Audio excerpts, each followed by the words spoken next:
Petrol की कीमतों में बेतहाशा वृद्धि की इस मार से बचने के लिए कमजोर वर्ग को बचने के लिए झारखंड सरकार पेट्रोल पर 25 रुपए प्रति लीटर की सब्सिडी दे रही है। लेकिन सब्सिडी लेने वालों की संख्या पेट्रोल की कीमत बढ़ने के साथ ही घटती जा रही है। जनवरी में जहां पेट्रोल सब्सिडी लेने वालों की संख्या 1.15 लाख थी, वहीं मार्च आते आते तक घटकर महज 23,705 रह गई है। जानकारों की माने तो योजना शर्तें लाभुकों के बीच बड़ी खाई बन गई है और देश की सबसे अनूठी योजना असफल साबित हो रही है। तो बता दें कि पेट्रोल की कीमतों में वृद्धि को देखते हुए सरकार ने झारखंड में पेट्रोल सब्सिडी की विशेष योजना जनवरी में लॉन्च की थी। कमजोर वर्ग पर बढ़ती कीमतों का असर ना हो, इसके लिए 2 पहिया वाहन रखने वाले सभी राशन कार्डधारियों को 25 रुपए प्रति लीटर की सब्सिडी देने का निर्णय लिया गया था।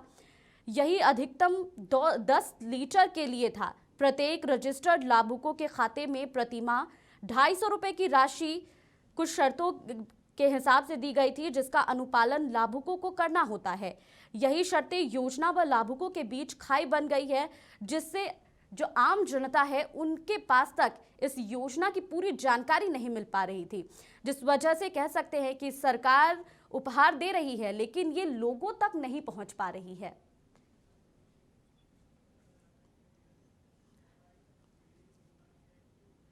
तो इस खबर पर ज्यादा जानकारी के लिए रुक करेंगे रांची से हमारे संवाददाता नीरज का। नीरज, देखिए, पेट्रोल की कीमतें लगातार बढ़ रही हैं, लेकिन आम लोगों के लिए जो गरीब तबके के लोग हैं उनके लिए सब्सिडी का प्रावधान किया गया था, लेकिन ये सब्सिडी जो है वो उन तक नहीं पहुंच पा रही है। क्या वजह है? जब सरकार के 2 साल 29 दिसंबर को पूरे हुए थे, उसी दिन एक बड़ा प्रोग्राम का आयोजन किया गया था और उसी प्रोग्राम के दौरान जब मुख्यमंत्री अपने संबोधन में ये कहते हैं कि पेट्रोल में 25 रुपए की सब्सिडी दी जाएगी, तो उस समय जो गरीब तबके के लोग हैं जिनके पास जो राशन कार्ड है, उनको एक उम्मीद लगी थी कि अभी जिस तरह से पेट्रोल और डीजल की दामें जो है बढ़ोतरी हो रही है, उसको देखते हुए जो है सरकार का निर्णय बहुत अच्छा है और इसे जनवरी में लॉन्च किया जाना था और लॉन्च भी हो चुका है।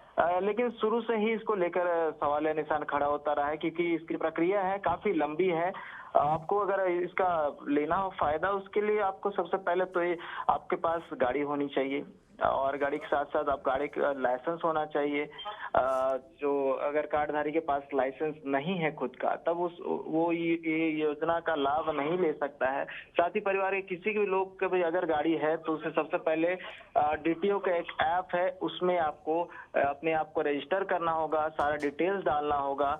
उसके बाद कोई पर्टिकुलर जो पेट्रोल पंप है वहां पर आपको ये लेना होगा। तो जो प्रक्रिया है काफी लंबा था और यही वजह है कि जो लाभुकों की संख्या है वो बहुत कम है, क्योंकि लोगों को जानकारी नहीं है। जानकारी के साथ साथ ये जो प्रक्रिया काफी लंबी है, इसीलिए लोग जो है इस योजना का लाभ जो है वो उस तरह से नहीं उठा पा रहे जिस तरह से उठाना चाहिए। अनुजा जी नीरज, तो इसे क्या मान ले कि क्या सरकार की तरफ से लोगों में जागरूकता फैलाने में वो असमर्थ रही सरकार? जी बिल्कुल कहा जा सकता है कि जिस तरह से जब योजना का लाभ देने से पहले उसके बारे में जानकारी देना बहुत अहमियत हो जाता है, लेकिन इस महत्वपूर्ण बात को सरकार ने शायद ध्यान नहीं दिया कि लोगों को जानकारी कैसे दे, उन तक ये बात कैसे पहुंचाए कि जो योजना शुरू की गई है उसका लाभों किस तरह से लाभ उठा सकते हैं। और अभी महंगाई के दौर में वो 25 रुपए का जो सब्सिडी है वो सरकार का, उससे लाभ उठाकर अपना जो है वो दिनचर्या में अगर कहा जाए तो महीने का 250 रुपया बचा सकते हैं। लेकिन सरकार की तरफ से इस तरह की कोई जागरूकता अभियान नहीं चलाया गया, लिहाजा जो है ये योजना धरातल पर उस तरह से नहीं उतर पाई जिस तरह से उतरना चाहिए। अनुजा, बहुत बहुत शुक्रिया नीरज तमाम जानकारियों के लिए। तो पेट्रोल और डीजल की कीमतों में बेतहाशा बढ़ोतरी हो रही है, जिस वजह से लोगों को दिक्कतें जरूर आ रही हैं, लेकिन इसको लेकर सरकार की तरफ से सब्सिडी की भी योजना बनाई गई थी, लेकिन ये लोगों तक नहीं पहुंच पा रही है। समाचार प्लस, खबर वही जो हमने कही।